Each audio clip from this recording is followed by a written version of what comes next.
एल्डरमोर के प्राचीन साम्राज्य में सेड्रिक नाम का एक भयंकर और महत्वाकांक्षी राजा था जो बहुत शक से शासन करता था। वह अपने क्रूर स्वभाव, चालाक रणनीतियों और सत्ता के लिए अतप्त भूख के लिए जाना जाता था। हालांकि उसका शासनकाल एक भयानक कहानी से ग्रस्त था। एक प्रेत जिसे फैंटम स्पेक्टर के नाम से जाना जाता था। फैंटम स्पेक्टर एक तामसिक भूत था जो एक बड़े अन्याय का बदला लेने के लिए उसी शाही महल में रहता था। कहते हैं कि वह एक पूर्व राजा की आत्मा थी जिसे उसके ही वंश के लोगों ने धोखा दिया था और हत्या कर दी थी। भूत की भयावह उपस्थिति और रूह कपा देने वाली चीखों ने सेड्रिक को बहुत पीड़ा दी और उसे डर से भर दिया था। इस भूतिया खतरे से छुटकारा पाने के लिए दृढ़ संकल्पित होकर राजा सेड्रिक ने राज्य के सबसे बहादुर योद्धाओं और बुद्धिमान सलाहकारों, कुछ पुजारियों और ओझाओं की एक टीम को इकट्ठा किया। जादुई हथियार, कलाकृतियां और राजा के प्रति अपनी अटूट निष्ठा से लैस होकर वे फैंटम स्पेक्टर का सामना करने के लिए तैयार होकर महल के बीचों बीच में चले गए। जैसे जैसे वे गलियारों से होकर आगे बढ़े, भूत की डरावनी फुसफुसाहटें तेज होती गई जो उन्हें हर कदम पे सताती रही। जैसे ही वो उस कक्ष में पहुंचे जहाँ स्पेक्टर के रहने की अफवाह थी, हवा में एक तेज दुर्गंध फैल गई। जैसे ही फैंटम स्पेक्टर से उनका साकार हुआ, कमरा भयानक अंधकार में नहा गया। भूत की आंखें अंगारों की तरह चमक रही थी और उसकी आवाज कक्ष में गूंज उठी जो कि दुख और क्रोध दोनों से भरी हुई थी। राजा सेड्रिक ने बहादुरी और दहशत के मिश्रण से प्रेरित होकर फैंटम को चुनौती दी। उसने अपने प्रभुत्व की घोषणा की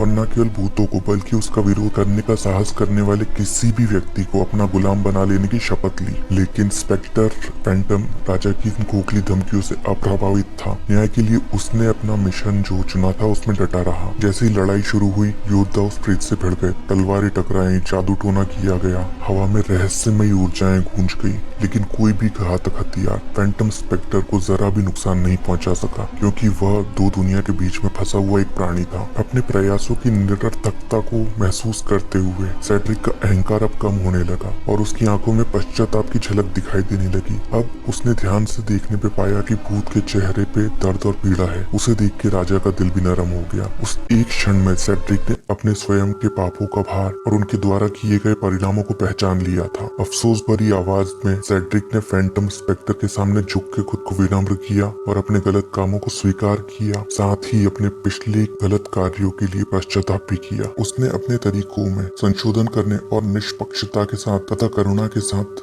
शासन करने की कसम खाते हुए क्षमा मांगी। एक आश्चर्यजनक मोड़ में फैंटम स्पेक्टर ने राजा की ईमानदार विनती से प्रभावित होकर कक्ष के भीतर शांति की एक झलक स्थापित कर दी। भूत की दहशत का रूप अब धीरे धीरे फीका पड़ने लगा और वो अपने पीछे क्षमा और मुक्ति की महक छोड़ गया। उस दिन के बाद से सेड्रिक में गहरा परिवर्तन आया। उसने अपने अत्याचारी तरीकों को त्याग दिया और फैंटम स्पेक्टर के साथ हुई अपनी मुठभेड़ से सीखे गए सबक द्वारा निर्देशित होकर न्याय पूर्वक शासन करने के लिए खुद को समर्पित कर दिया। एल्डरमोर का राज्य अब राजा के इस नए ज्ञान और परोपकारिता के तहत फूला फला। राजा बनाम भूत की ये कहानी एक चेतावनी के रूप में कार्य करती है कि सबसे शक्तिशाली शासक भी अपने कार्यों के परिणाम से प्रतिरक्षित नहीं है। इस कहानी में हमें मुक्ति, क्षमा और परिवर्तन की क्षमता की बात सिखाई। आने वाली पीढ़ियों को अपने पूर्वजों के लिए सहानुभूति, आदर और विनम्रता का महत्व सिखाया।